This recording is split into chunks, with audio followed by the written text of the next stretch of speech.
2h26, o Bastidores CNN está de volta, ainda falando sobre o julgamento do Supremo Tribunal Federal, que condenou o primeiro réu por vários crimes pela participação no dia 8 de janeiro de atos golpistas aqui em Brasília. Eu já chamo o Pedro Venceslau. O Pedro foi conversar com vários juristas, né, Pedro? Para entender. E essa dosimetria, como é que funciona e o que vocês acharam? Porque havia uma diferença muito grande, principalmente se a gente pegar a pena, o tempo de pena previsto pelo Cássio Nunes Marques, pelo André Mendonça e comparar com o outro extremo de Alexandre de Moraes. Conta, Pedro.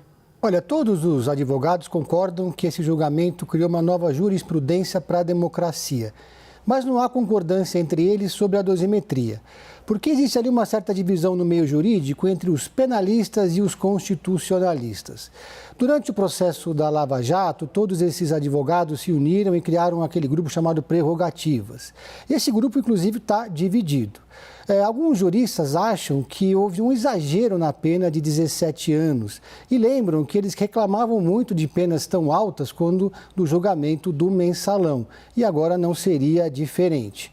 Já outros advogados acham que essa pena é cabível, 17 anos, né?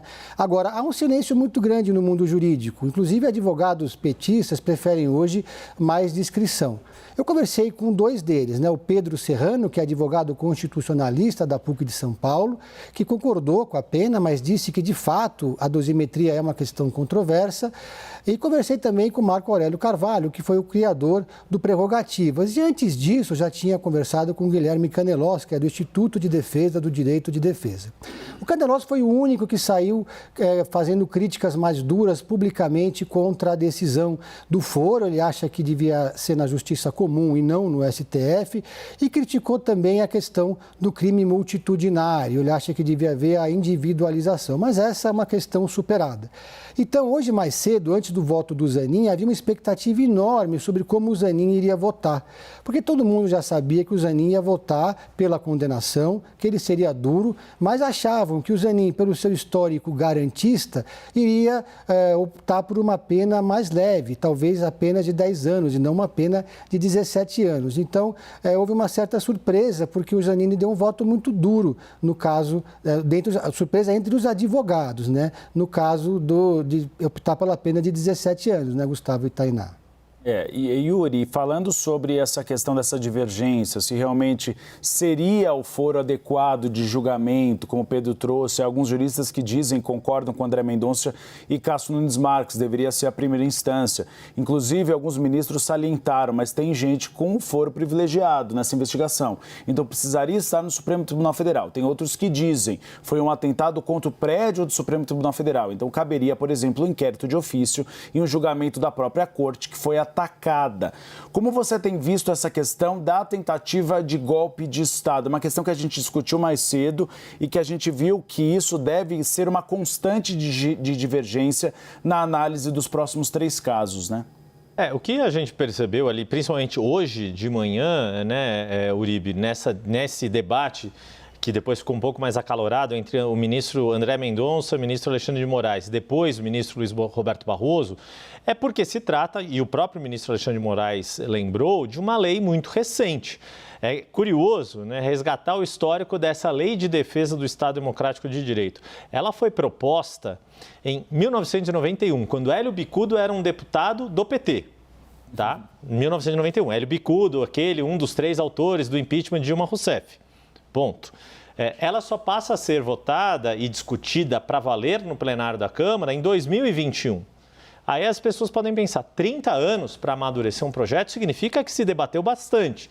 Geralmente no Congresso Nacional o que acontece é o oposto.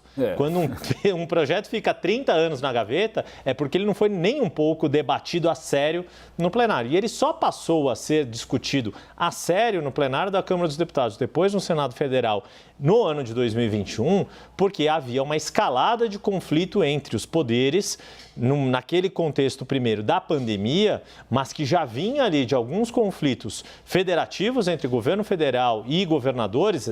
Lembremos que antes da pandemia, o então presidente Jair Bolsonaro estava desafiando os governadores de momento numa discussão que depois ele levou a cabo, a história de reduzir os impostos dos combustíveis, e depois isso escalou ao longo da pandemia no conflito com o Supremo Tribunal tribunal por causa das medidas contra a Covid-19.